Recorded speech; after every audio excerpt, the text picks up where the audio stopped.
Here we have a Vietnam pheasant. With Vietnam being very hot and not enough rain, but that's no problem. There it is. That must be the female. Again, the male is usually very colorful. Oh, it looks like they have a baby in there too.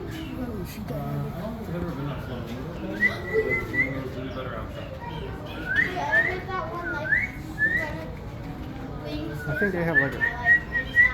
I'm gonna find a small one. There we go. That's the whole family right there. See the one under the tree? That looks like their child.